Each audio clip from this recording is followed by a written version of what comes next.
caused by chemical imbalance of what drug? What drug? Good. What is it? Serotonin. Good job. Chemical imbalance of serotonin. So is it too much serotonin? Too little serotonin? What's caused? Yeah. Too little. Okay. Can't it be both? It can be both. Good job. There you go. It can be both. So medication and counseling can help this. So antidepressants, counseling, things like that. So we're gonna get into a little more. Okay, so this is a different type of depression. There's obviously different kinds. This is kind of called bipolar disorder. Includes major episodes of depression along with major episodes of mania. So, what's mania mean? Like crazy, like highs, or like it's like happening. I'll go back. I just didn't want you to have the answer on the board. Okay. So yeah, mania symptoms include being hyper, feeling like a high, spend a lot of money, be egotistical, be judgmental, no one else is right but you, you don't sleep a lot, you're irritable. So this kind of disease can be treated and should be treated. So yeah, you can get really, really high and really, really low.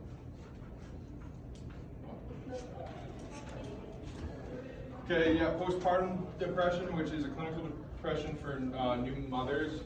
So it can occur weeks or months after they had their baby. So kind of happens, they just get like really down. They call it the baby blues too, is like a slang term for it. In severe cases, some moms have been known to kill their baby, but that doesn't happen very often, so don't start crying. But yes, it has happened, there are accounts of that.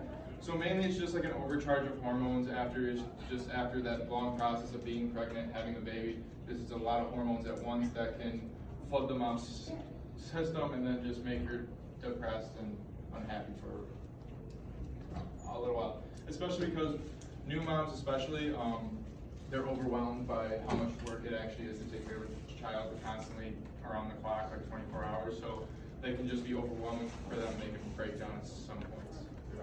Any questions? Yeah. So you said like yesterday that depression is like it's like kind of like alcoholism, where like once you have it, like you can't have it forever. Is it the same as postpartum depression? No, postpartum depression, it kind of goes away because you're right. It's just about like when you have a baby. So it's that overload of hormones that happen from pregnancy and carrying a baby to term and giving birth that just overloads the mom's system. Plus, when your baby's always crying, we have this negative stigma of thinking baby's crying, something's wrong. Babies cry, like they're hungry, they made a mess in their diaper, things like that. So like it can just be overloaded a lot for the mom. So, okay. So seasonal affective disorder or SAD is some kind called winter depression. So this is like a seasonal depression type thing. A lot of times happens in the winter because like not a lot of sunlight, you're not outside all day, a lot of dark days, shorter days, so you're not up all the time. There was a stat this year, in this last month of January, we had 14 minutes of sunlight, the whole month. So, man, in February so far, we're what? It's like, what, the 5th of the 6th, right? Yeah, it's so sunny. 7th? Yeah, we've had 1,500 minutes of sunlight so far this month. So, times it by like 1,000 since last month. So, some antidepressant facts. So, antidepressants are not considered addictive. They do not create cravings if you stop, nor do they associate with drug-seeking behavior. You don't need to keep increasing the dose to get the same effect. So you don't build up a tolerance with these. Is kind of what it's saying. Like with other drugs, with narcotics and things like that, you build up a tolerance, so then you have to take more and more, and you can move on to other heavy drugs.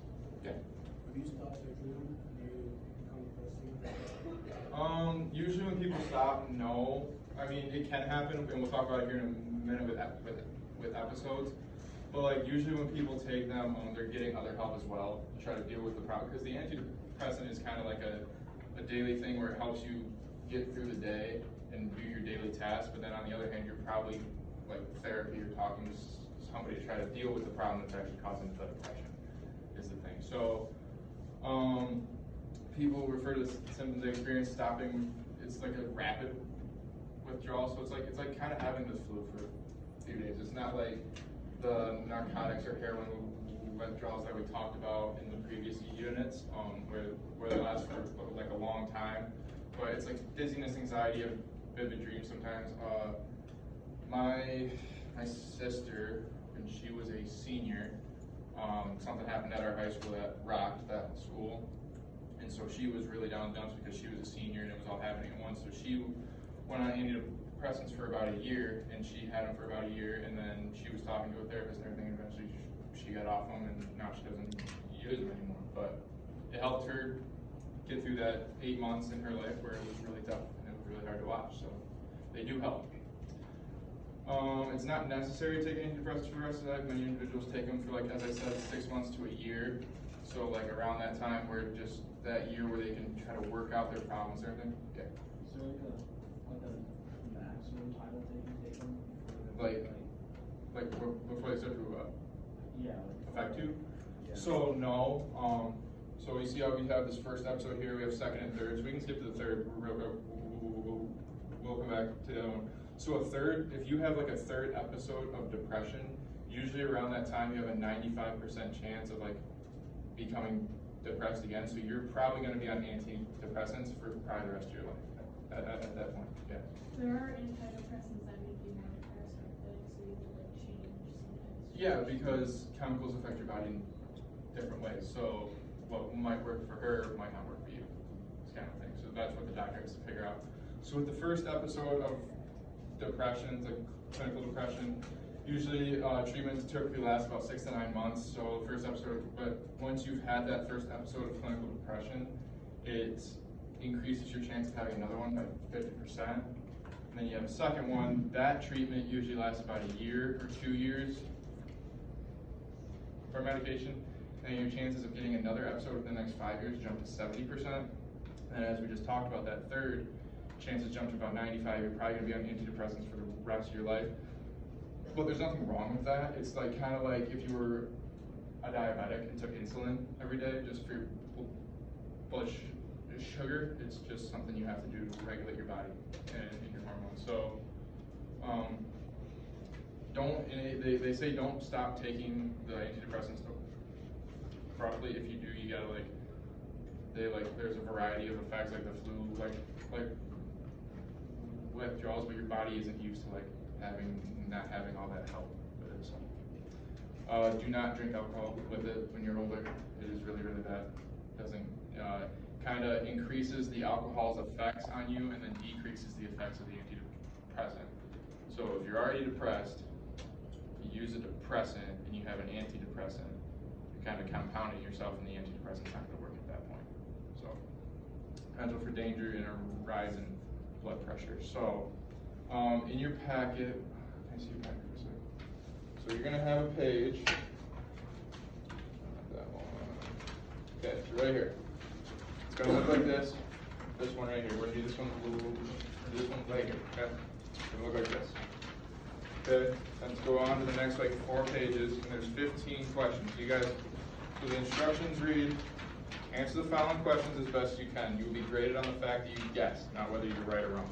Then correct your worksheet and fill in the right answer. So just go through these. There's some stuff we've gone over the last couple of days, like the timeout, reach out, and workout thing that's on there. So go over that. Give you about maybe 10 minutes. I'll give you about 10 minutes to do that, okay? If you got any questions, just ask.